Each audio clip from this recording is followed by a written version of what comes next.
All right, on this episode of Bare Knuckle Radio, very excited to be talking with an individual competing at BKFC 59, which goes down on March the 24th. A very exciting fight set to go down as James Dennis knuckles up and toes the line against Will Santiago, and great getting to have Will on Bare Knuckle Radio. How are you doing, man? Seems like your day's going well so far. Yeah, man, thanks for having me, man. I'm doing good, excited. Like I said earlier, nothing but great positive energies. We're excited for this fight coming up. We can't be excited enough. Yeah, it's cool, man. Back in New Mexico and everything like that, it seems like there's going to be a raucous crowd for this one. Of course, man. I'm always, since I've been out here in Albuquerque, I've done a great job in terms of getting involved with the community and doing a bunch of things out of the gym. So Albuquerque, not only that, but has taken me in like their stepson. So it's been appreciated. We have a strong presence out here. We have a lot of people that love me and support me. And every time BKFC has came out to Albuquerque, the crowd has pretty much spoken for their boy.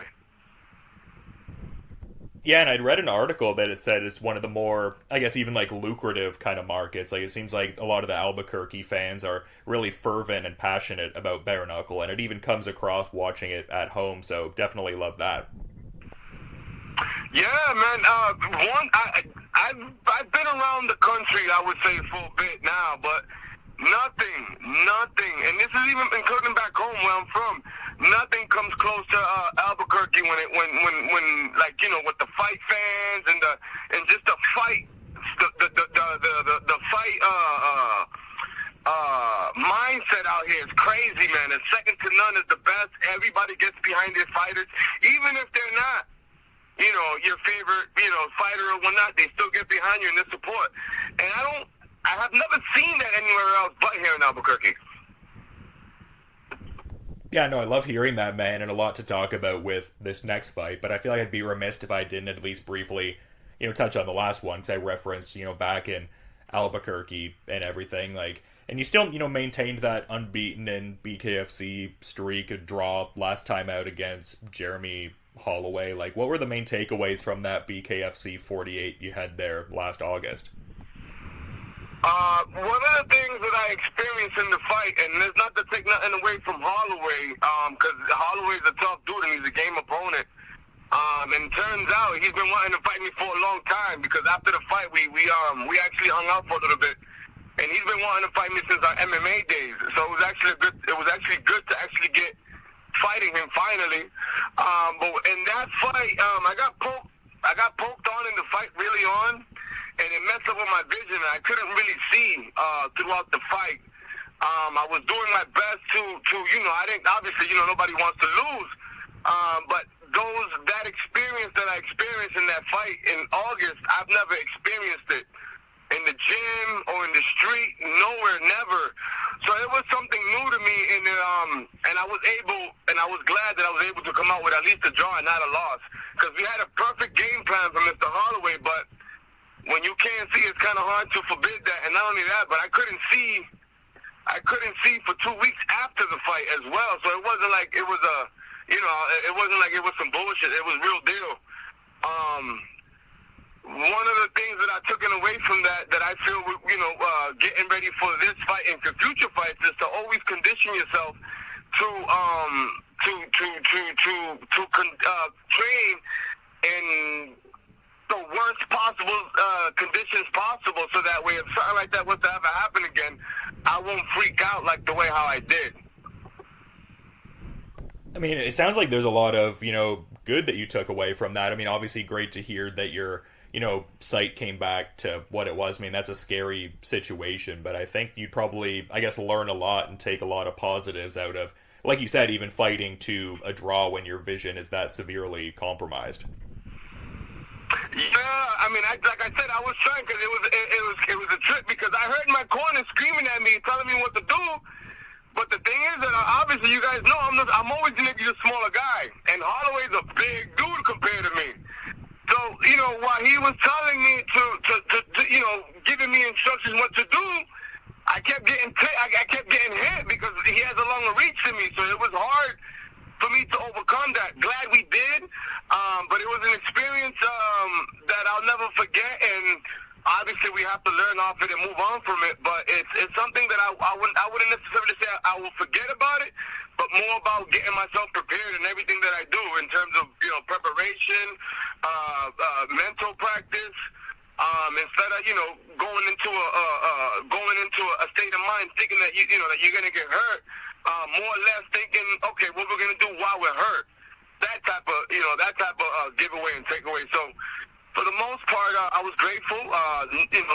That was the only thing that happened. None of us got hurt like that, like real crazy, and we both lived to see another day.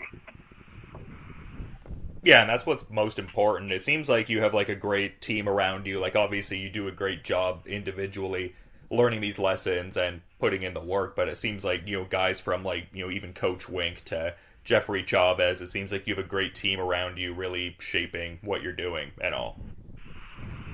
Yeah, Coach Wink, I don't think people actually know how close me and Wink are. Me and Wink are pretty close. I mean, I don't speak about it, or we don't speak about it like that, but me and Coach are pretty close.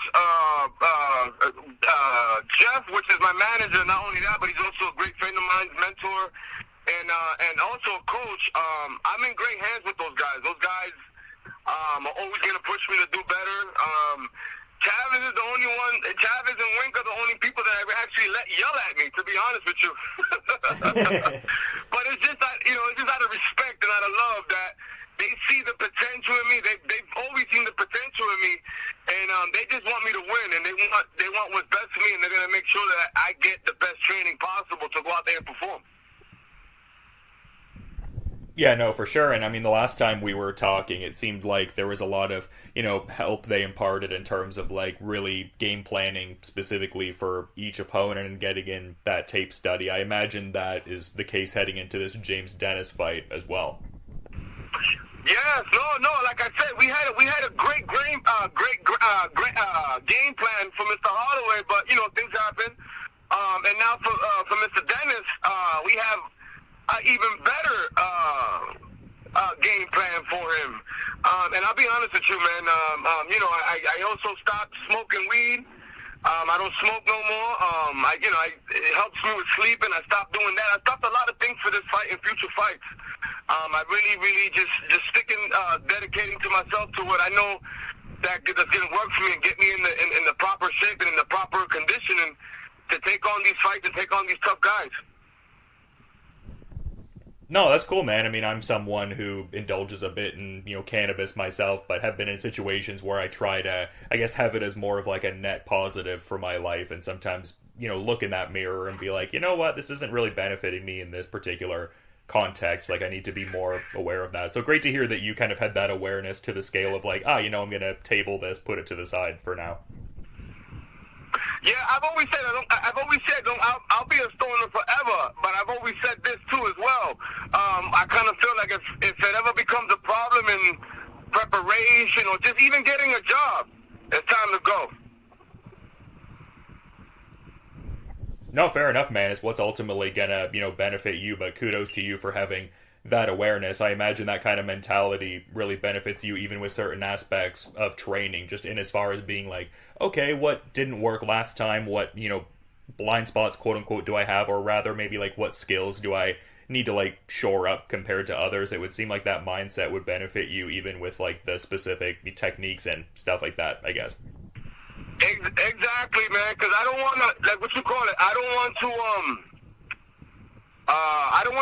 if I lose, I want to be able to say, hey, man, you were the better man. You know what I'm saying? I don't want to be a piece of shit and be like, hey, man, you won that fight because I wasn't in shape. No, that's not cool. You know what I'm saying? I feel I'm big on respect.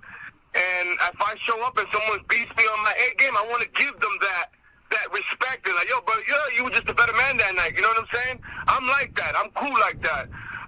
So I kind of felt like, it hindered me a little bit as well in my last performance because I didn't stop in time.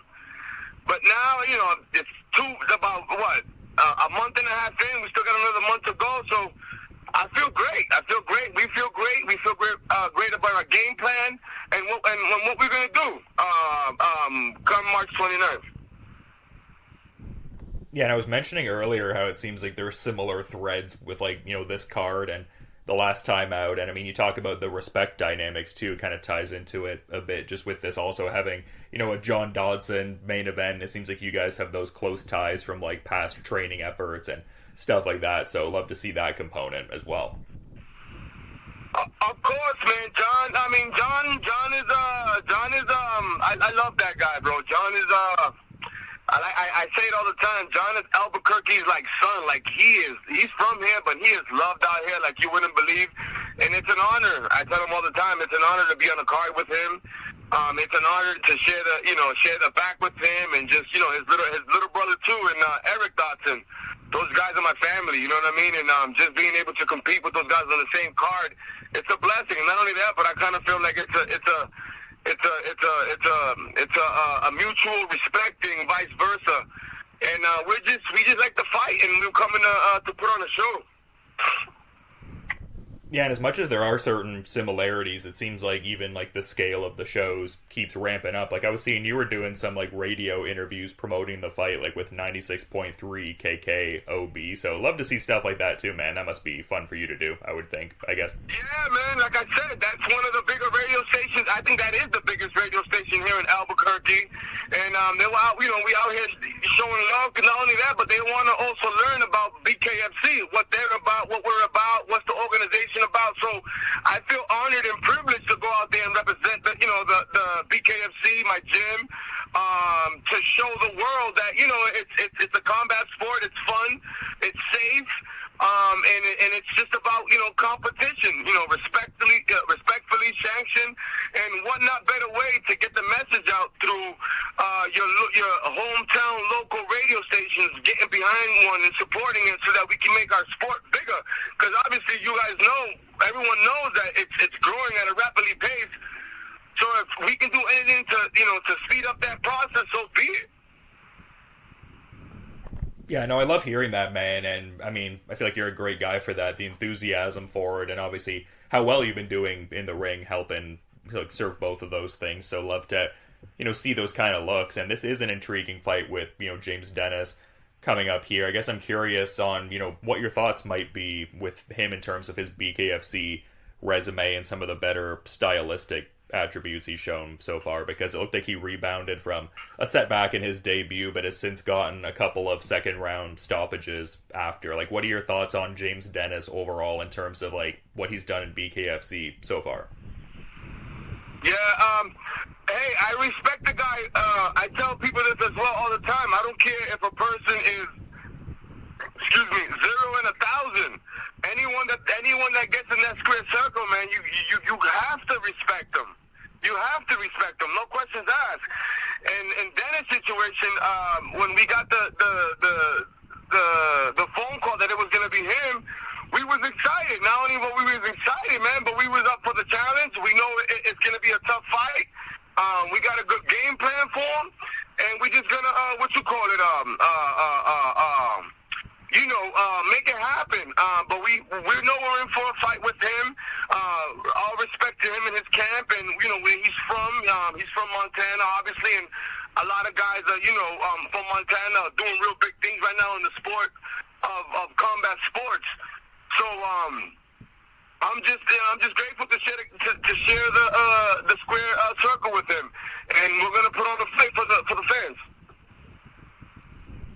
Yeah, and I'm kind of curious, do you have a particular idea of how you see this fight unfolding? Just because I talk to certain fighters who are, like, really heavy into the visualization and sometimes have, like, a, I guess, predominant kind of, like, reoccurring idea of how the fight might end. Do you have anything like that heading into this fight, or more of just being adaptable and whatnot?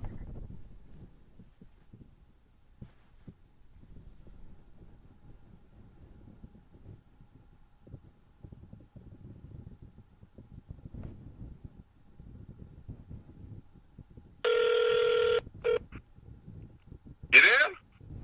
Yeah, I don't know what happened there. It just dropped out. I can reiterate the question, though, if you want to hear it back. I don't know how much you caught of that. I didn't say that again? Oh, I was just asking before because sometimes fighters heavily visualize their fights and kind of have like a specific outcome that keeps popping up in their head. Like, do you have anything like that with this upcoming fight, or more of just being adaptable and yeah? No, I see it being a dogfight, but I also see it not going to. I also see it. I don't see it going for. I don't see it getting a decision. It'll be a dogfight, but I don't see a decision happening. I see a knockout. Yeah, it's definitely an exciting fight. So many cool components to this one, and I mean, this isn't really a question so much, but it looked like you were having fun at a Kevin Gates concert a bit ago there. Is that like, you know, kind of the stuff you're jamming music-wise usually and stuff like that, you'd say? Yeah, man. I mean, Kevin Gates is my dude. That was a last-minute thing that happened. But yeah, no, but I got a friend of mine from back home that made me a walkout song. We're going to go out to that. Oh, that's awesome. You must be excited about that. That sounds cool. Oh, you have no idea. We're excited. And it's, you know, it's a jumper for real. It's a banger. It's a, you know, high energy type of beat and type music that we're just gonna go off of that rhythm and get the W that night. Yeah, no, that's cool. I mean, that's definitely the kind of energy you seem to have. So, I mean, good to kind of like project that energy in the song. Like, was that a song you had like a lot of involvement in with like the creation of and stuff like that, or was it more of just like you trusted this guy enough to really like capture the vibe, for lack of a better way to phrase it, I guess? Well, no, I forgot my. No, it was a song that I trusted him with because prior to him offering me to make me a song, we talk a lot, and I'm always telling him, you know, how we're, you know, real energy, high energy, big vibes, positive vibes, and he took that, and he just made a dope ass song that I can't wait for it to be displayed so we can go out there and get this money. Yeah, I mean, I'm stoked for that. I was excited enough for the fight, but now I feel like I'm really fired up to hear this entrance song, so that's sweet. Oh, I'm trying to tell you, man, you can't miss it, man. You can't miss it. It's a banger for sure, man. And shout out to my man for that shit. I feel guilty because I know his name, but I want to give his tag name, and I forgot it. Oh, hey, he'll be blowing up after, you know, this walkout you do coming up on March the 24th. But it's always great getting to talk to you, Will. You definitely, you know, have a great fighting style out there and bring a lot of, you know, high energy to everything. So I love that, man. But I also want to be mindful of your schedule and what you're getting up to as well, man. So I guess I'm curious if maybe you have a final parting thought you wanted to add as we were kind of wrapping up. I'm sorry, boss. Say that again? Oh, no worries. Just maybe if you had a final parting thought, like if there was anything you wanted to add or anything. Yeah, no, I just, first, thank you for having me on. I appreciate it. Thank you for reaching out. Anytime, you know, you need me to, you know, answer or do anything for you, man. Again, I appreciate it. The love is always reciprocated, and there's always, you know, trying to give it back. That's how I do it. Shout out my gym, you know, JacksonWink, Defensive Edge, and Canal Street Boxing. Those are all my gyms that, you know, I consider them combined in one. And without Canal Street and Defensive Edge, I wouldn't be out here in Albuquerque. So, you know, it's just my body of work or why I'm out here and the reason, and just would like to thank them and give them nothing but love. And everybody out there that's just having a rough time, to keep your head up, and it's going to be okay. And just, you know, if you believe in something, go for it. You know what I mean? Never doubt yourself or hesitate, and go from there. No, it's a great parting thought, man, and a great attitude. Definitely excited for this James Dennis fight coming up at BKFC 59. And thanks so much for coming on Bare Knuckle Radio ahead of this March 24th fight. And looking forward to seeing it all go down. But until then, you have a good rest of your day. And thank you for the time, Will. You too, man. Anytime, buddy. Anytime, man.